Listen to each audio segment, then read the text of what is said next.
حضور صلی اللہ علیہ وسلم نے یہود مدینہ کو، یعنی یہود مدینہ میں سے قبیلہ بنو نذیر کو مدینہ سے نکال کر خیبر کی طرف جانے کا حکم دیا، تو یہ یہود وہاں چلے گئے، وہاں جا کر اپنی سازشوں سے باز نہ آئے۔ حضور صلی اللہ علیہ وسلم اور حضرات صحابہ کرام رضی اللہ تعالی عنہ اجمعین کے خلاف سازشوں کے جال بننا شروع کر دیے۔ ہمیشہ سے یہود یہ ایمان والوں کے دشمن رہے ہیں، اب بھی دشمن ہیں، سازشیں ہمیشہ کرتے رہتے ہیں، مسلمانوں کو نقصان پہنچانے کی ہمیشہ سے ان کی کوشش رہی ہے۔ ان کا کوئی خیر والا کام نظر آئے اس کے اندر بھی ضرور شر چھپا ہوتا ہے۔ اس کی مثال یہ دیکھ لیجئے کہ جب فلسطین کی زمین کے بارے میں انہوں نے یہ ارادہ کیا کہ یہ خریدنا چاہیں، تو انہوں نے مسلمانوں سے زمینیں خریدنا شروع کی۔ اب ظاہر طور پر تو نظر یہ آتا ہے کہ یہ کہہ رہے تھے، یہود یہ کہہ رہے تھے مسلمانوں سے کہ ہم تمہاری زمینیں خرید تو رہے ہیں، لیکن یہ زمینیں تمہارے بسنے کے لیے ہی ہیں، بس تم یہاں پر آباد رہو، صرف ہم تم سے خرید رہے ہیں، ہم سے قیمت لے لو، یہاں پر تم خود ہی آباد رہو، ہمیں ان زمینوں کی ضرورت نہیں ہے۔ اب کتنی خیرخواہی نظر آ رہی ہے ان کی مسلمانوں کے ساتھ کہ زمینیں خرید رہے ہیں، پیسے بھی دے رہے ہیں، اور یہ کہہ رہے ہیں کہ ہم نے یہ زمینیں تم سے لینی نہیں ہے، بس زمینیں تمہاری ہی ہیں۔ علماء بھی، مفتیان بھی اسی بات کا فتویٰ دے رہے تھے، سارے علماء کے بھی ٹھیک ہے، جائز ہے بیچنا، کوئی اس میں حرج نہیں۔ ہندوستان میں مفتی کفایت اللہ صاحب رحمہ اللہ تعالی، انہوں نے فتویٰ دیا تھا کہ ان یہودیوں پر یہ زمینیں فروخت نہ کی جائیں۔ بہت سے علماء ان کے مخالف بھی ہوئے کہ یہ کیا بات ہے، شرعی اعتبار سے جائز ہے، کوئی مسلمان اپنی زمین کسی کافر پر بیچتا ہے، فروخت کرتا ہے تو کوئی حرج نہیں، بیچ سکتا ہے۔ لیکن وہ بصیرت والے لوگ تھے، وہ دیکھ رہے تھے کہ آئندہ چل کر مسلمانوں کے لیے کیا پریشانی کے حالات پیدا ہو سکتے ہیں، اور ایسا ہی ہوا۔ آج دیکھتے ہیں کہ مسلمانوں کو وہ کتنا زیادہ پریشان کرتے ہیں، ہر رمضان میں، ہر سال ہی رمضان مبارک میں مسلمانوں پر کتنے حملے کرتے ہیں، کتنے مسلمان ہر سال ہی شہید ہو جاتے ہیں، بیت المقدس میں ان کی کارستانی ہوتی ہے۔ تو حضور صلی اللہ علیہ وسلم نے جب ان یہود کو مدینہ سے نکالا، خیبر کی طرف بھیجا، تو اب یہ یہود وہاں پہنچ کر آرام سے نہ بیٹھے، ان کے بڑے بڑے سردار حیی ابن اخطب، کنانہ ابن ربیع اور بھی سردار تھے، یہ اکٹھے ہو کر وہاں سے مشرکین مکہ کے پاس گئے، اور وہاں جا کر ان سے یہ کہا کہ ہم اور آپ مل کر ان مسلمانوں پر حملہ کریں اور ان مسلمانوں کو ختم کر دیں۔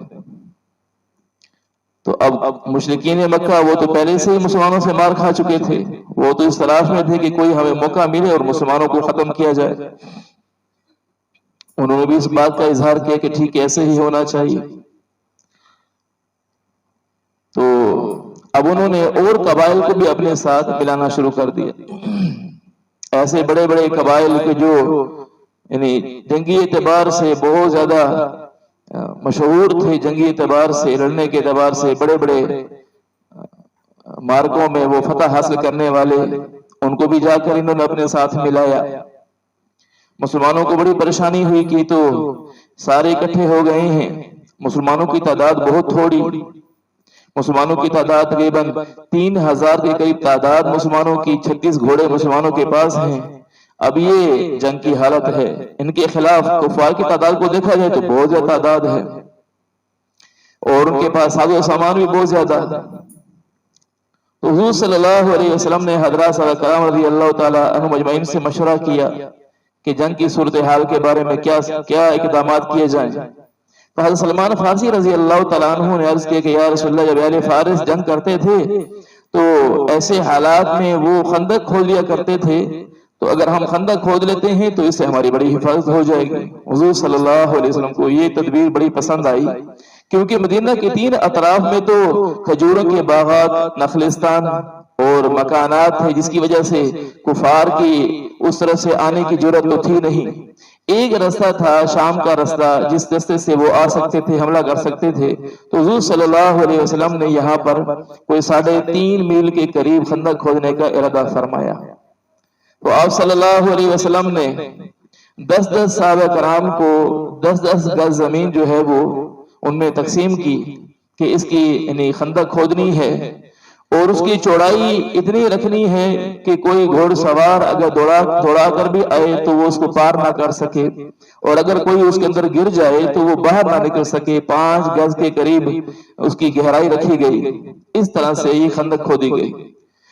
اب جب خندق کھودنے کا معاملہ پیش آیا ہے تو بھوک پیاس کی ایسی حالت ہے کہ بعض صحابہ کرام رضی اللہ تعالی عنہم اجمعین حضور صلی اللہ علیہ وسلم کی خدمت میں حاضر ہو کر اپنے بھوک پیاس کی حالت کو بیان کرتے ہیں۔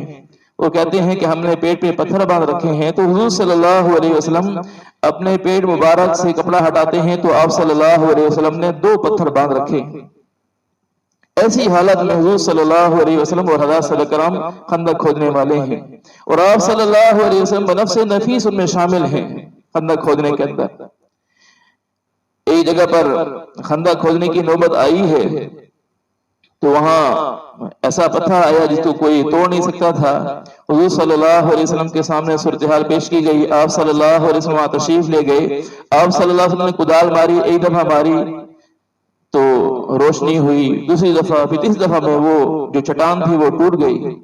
تو جب روشنی ہوئی تو آپ صلی اللہ علیہ وسلم کے سامنے شام اور کسرا کے جو محلات تھے وہ روشن ہو گئے، اور آپ صلی اللہ علیہ وسلم نے ارشاد فرمایا جس کا مفہوم کہ اللہ تبارک و تعالی ان محلات کو تمہارے لیے فتح کرائے گا۔ یہ آپ صلی اللہ علیہ وسلم نے حضرات صحابہ کرام رضی اللہ تعالی عنہم اجمعین کو خوشخبری سنائی۔ پھر اب یہ جو سارے کے ساری خندق کھود لی گئی ہے تو مسلمان یہاں پر پیرا کرتے تھے، دن کو پیرا کرتے، رات کو پہرا کرتے تھے۔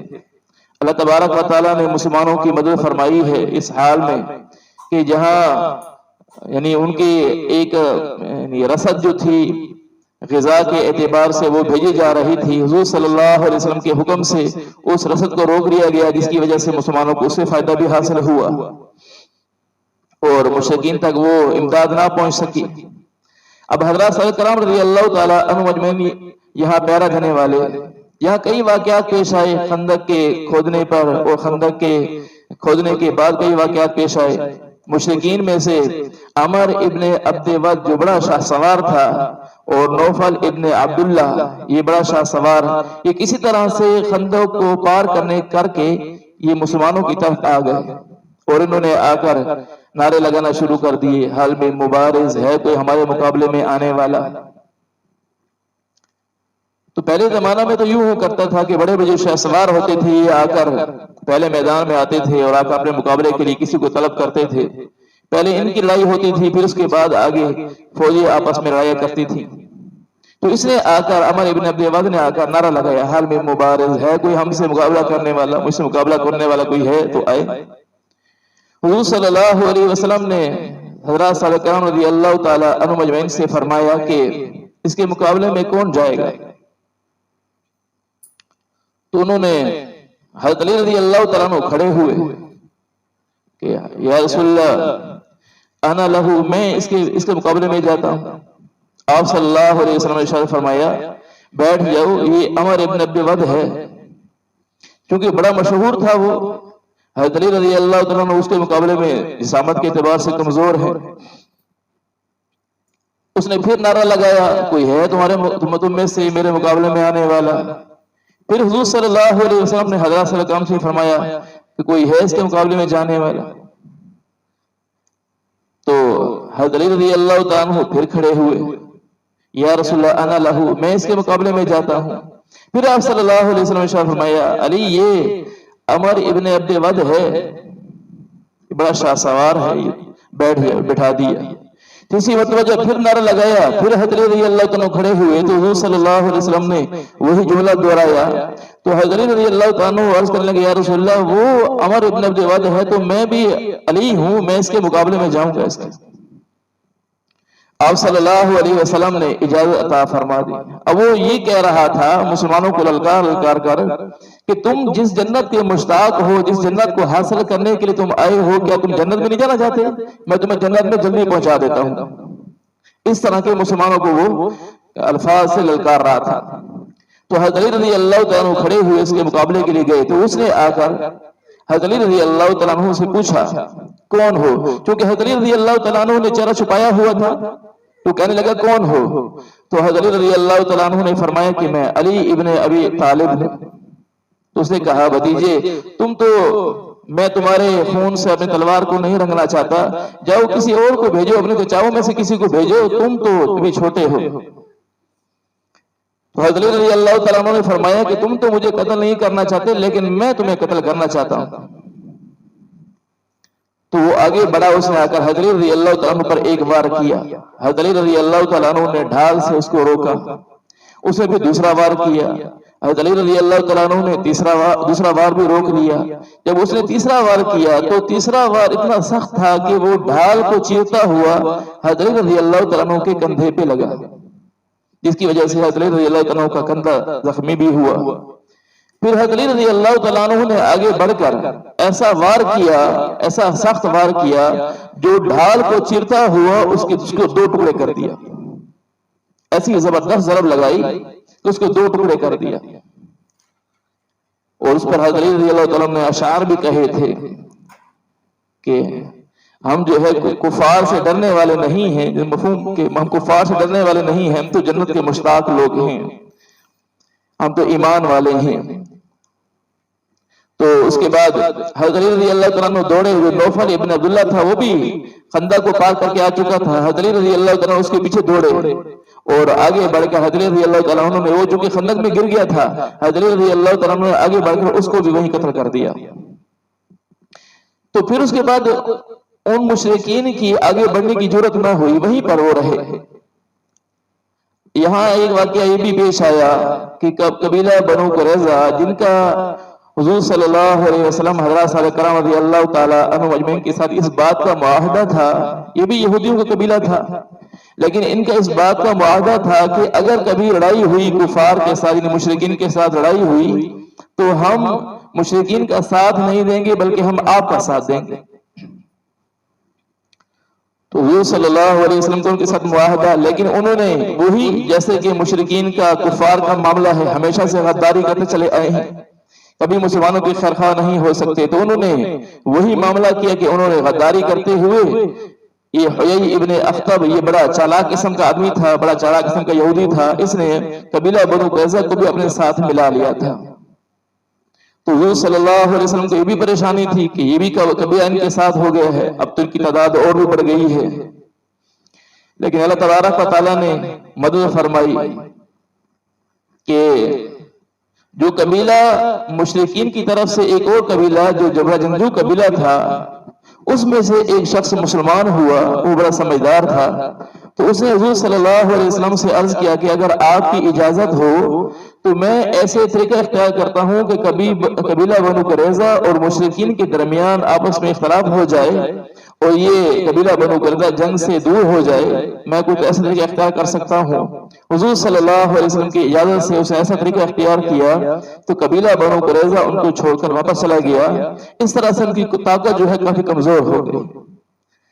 اب مشرکین مکہ کی ایک اس اعتبار سے طاقت کمزور ہوئی، اور دوسری یہ حالت یہ ہوئی کہ جب اللہ تبارک و تعالیٰ کی طرف سے ہوا چلی ہے، جو اللہ تبارک و تعالیٰ نے قرآن پاک میں ارشاد فرمائی ہے، اذ جاءتکم جنود، یا تمہارے اوپر لشکر آئے ہیں کفار کے، فارسلنا علیہم ریحا، ہم نے ان کے اوپر ہوا کو بھیجا، وجنودا لم تروها، اور ہم نے ایسے لشکر بھیجے جن کو آپ نہیں دیکھ رہے تھے۔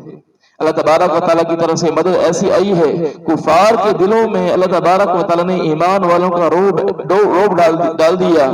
جب انہوں نے اپنی اس حالت کو دیکھا کہ بارش بھی ہے، یعنی تیز ہوا چل پڑی ہے، آندھی ہے اور خیمے اکھڑ رہے ہیں، تو انہوں نے اعلان کیا کہ ہمیں واپس جانا چاہیے، اب ہمارے اندر وہ طاقت نہیں ہے کہ ان کے ساتھ ہم لڑ سکیں۔ اللہ تبارک و تعالیٰ نے ان کے دلوں میں مسلمانوں کا روب ڈالا اور وہی سے وہ واپس چلے گئے۔ اللہ تبارک و تعالیٰ نے ایمان والوں کی حفاظت فرمائی۔ اب یہ دیکھیے کہ حضور صلی اللہ علیہ وسلم کے صحابہ رضی اللہ تعالیٰ عنہم اجمعین اس حالت میں، ایسی پریشانی کے حالات میں کیسے جمے رہے۔ انہوں نے کسی حال میں حضور صلی اللہ علیہ وسلم کا ساتھ نہیں چھوڑا۔ ان کے دلوں میں ایک چیز ہے، وہ یہ ہے کہ بس اللہ کا حکم پورا کرنا ہے، اللہ کے رسول صلی اللہ علیہ وسلم نے جو فرما دیا بس اس پر جمنا ہے۔ دیکھیے تو صحیح کہ کیسے یعنی مدینہ والے ان کی سہولت کی زندگی، جب حضور صلی اللہ علیہ وسلم تشریف لائے ہیں تو اس کے بعد انہیں کیسی کیسی پریشانیاں اٹھانی پڑی، لیکن ایمان لانے کے بعد ایمان سے پیچھے نہیں ہٹے۔ تو اس میں دوستو بھائیو، ہمیں بھی یہ درس ملتا ہے کہ ہمیں ایمان پر جمنا آ جائے، استقامت آ جائے، اللہ تبارک و تعالیٰ کا حکم کیسے پورا کرنا ہے بس اس پہ جمنا آ جائے، اس اللہ کے حکم کو پورا کرتے ہوئے ہمارے اوپر کیسی پریشانی کے حالات آ جائیں بس ہمیں اس کو سہنا آ جائے۔ پھر دیکھیے اللہ کی مدد کیسے آتی ہے، جیسے غزوہ خندق میں مسلمان جمے رہے اللہ کے حکم پر تو اللہ تعالیٰ کی طرف سے کیسے مدد آئی ہے۔ ہمیشہ کے لیے مسلمانوں کے دلوں میں ایمان بڑا ہے اور کفار کے دلوں میں رعب ایسے بیٹھا ہے۔ اس کے بعد حضور صلی اللہ علیہ وسلم نے ارشاد فرمایا تھا کہ اب کے بعد ہم ان کے اوپر حملہ کرنے والے ہوں گے، یہ ہمارے اوپر حملہ کرنے والے نہیں ہوں گے، ہم آگے بڑھنے والے ہوں گے، یہ آگے بڑھنے والے نہیں ہوں گے۔ اس کے بعد اقدامی جہاد شروع ہوا ہے، اس سے پہلے تو دفاعی جہاد تھا، مسلمان اپنا دفاع کر رہے تھے۔ اس کے بعد اللہ تعالیٰ نے مسلمانوں کے ایمان پر جمنے کی وجہ سے، اللہ کے حکم پر جمنے کی وجہ سے کیسا معاملہ فرمایا کہ آئندہ کے لیے کفار کی ہمت ہی ٹوٹ گئی ہے کہ مسلمانوں کے اوپر حملہ کر سکے۔ تمہیں دوستو بھائیو، ہم بھی اللہ کے حکم پر جمنے والے ہوں، اللہ تعالیٰ کے سارے احکامات کو پورا کرنے والے ہوں، عبادات کے اعتبار سے ہوں، نمازوں کے اعتبار سے ہم اپنی حالت کو دیکھیں۔ جب مسلمان اللہ کے حکم کو چھوڑنے والے ہوں تو اللہ کی مدد نہیں آیا کرتی ہے، جب مسلمان اللہ کے حکم پر جمنے والے ہوتے ہیں تو پھر اللہ تعالیٰ کی طرف سے مدد آیا کرتی ہے۔ ایسے ہی معاملات ہیں، ایسے ہی سارے کے سارے اخلاقیات ہیں، معاشرت ہے، معیشت ہے، ہر اعتبار سے ہم اپنی زندگی کو حضور صلی اللہ علیہ وسلم کی زندگی پر ڈھالنے کی کوشش کریں۔ اللہ تعالیٰ ہمیں ان سب باتوں پہ عمل کی توفیق نصیب فرمائے۔